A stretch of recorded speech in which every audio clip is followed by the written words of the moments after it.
Parigi e la Francia, si sa, hanno una tradizione di accoglienza nei confronti degli italiani. Molti nostri connazionali, illustri e meno illustri, hanno trovato qui rifugio, sostegno e celebrità. Succede così che tra le eccellenze che la Francia può proporre al mondo ci siano anche degli italiani e delle italiane.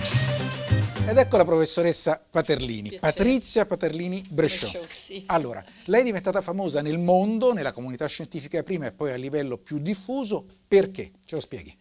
A causa di questo impegno nell'innovazione biomedicale e del campo, in pratica, del fatto di aver sviluppato un test che è capace di identificare i tumori più maligni per un prelievo di sangue. Quindi per il paziente potenziale o per il malato, ma soprattutto per chi ha paura di poter avere un cancro, grazie al vostro test, che cosa si ha in più in termini di possibilità di accertamento? Domani le persone potranno fare un semplice prelievo di sangue per sapere se c'è un tumore invasivo, che sono i più maligni, quelli che invadono il sangue, che si sta sviluppando e poterlo trovare molto precocemente in modo da aggredirlo precocemente e dunque avere molte più chance di eliminarlo. Nel giro di quanti anni si arriverà a questa diagnosi precoce grazie a un test? Dipende dai finanziamenti adesso, perché la prova di concetto è fatta, quindi dipende dai finanziamenti, possono essere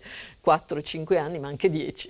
Invece lei è qui a Parigi, in Francia, da quanti anni e perché? Come è arrivata a questa struttura di ricerca? Sono in Francia da più di 25 anni e sono arrivata qui per poter fare delle ricerche molecolari che erano all'epoca e sono ancora una grande speranza di fare avanzare il campo biomedico nell'interesse del paziente. Lei partiva dall'Italia, da quali università, da quali centri di ricerca per approdare a questo qui di Parigi? Dall'Università di Modena, dove ho studiato, l'Università di Bologna, dove ho avuto il mio posto universitario, e da Bologna sono venuta qui a Parigi. Perché in Italia, perché a Bologna, cosa mancava? All'epoca la biologia molecolare cominciava appena e in Italia c'erano certi centri, soprattutto a Roma, che l'applicavano ma non ai pazienti. Io volevo applicarla giustamente allo studio di dati clinici per poter avere un beneficio per i pazienti.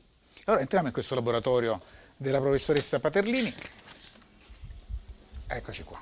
A questo punto è arrivata a Parigi e racconti un po' la sua vicenda, perché è un po' emblematica e potrebbe essere esemplare per alcuni versi. Sono arrivata a Parigi in un centro molto famoso di studi di biologia molecolare applicati al tumore del fegato e a pazienti con questo tumore, e lì il direttore del laboratorio che mi ha accolto nella sua unità è... Come si chiamava? Christian Bresciot.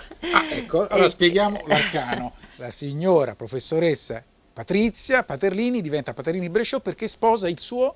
maestro, diciamo, di biologia molecolare. Ecco, quindi c'è un risvolto personale nella ricerca. Sì. E avete poi continuato a lavorare insieme? Cioè la vicenda professionale si è sposata a quella personale? Per un periodo sì, perché io lavoravo nel laboratorio che lui dirigeva, e poi lui è diventato direttore dell'INSERM, dunque l'Institut National de Santé et Recherche Médicale, e io ho continuato, ho preso la direzione del laboratorio, poi ho fatto la mia strada e lui ha fatto la sua. Quante ore di lavoro al giorno lei ha dedicato per mettere a punto questo test? È difficile, ma diciamo è una vita un po' speciale perché si lavora moltissime ore al giorno, tutte quelle che si può e quindi sì, non si calcolano tanto i weekend e le vacanze. Le vacanze sono un po' il lavoro a tempo parziale, è difficile staccare completamente. Ma è una passione o una necessità? Che cosa è diventata questa ricerca? Una passione, una determinazione, e a partire da quando i risultati di questa prova di concetto è stata fatta, che il sistema può identificare i tumori prima dell'imaging, cioè veramente in modo molto precoce, sì, prima delle radiografie, diventa proprio una sorta di dovere interno, perché mi dicono non ho veramente il tempo di riposare, bisogna che faccia il più possibile, così potrò dire che della mia vita ho fatto il massimo in questa direzione.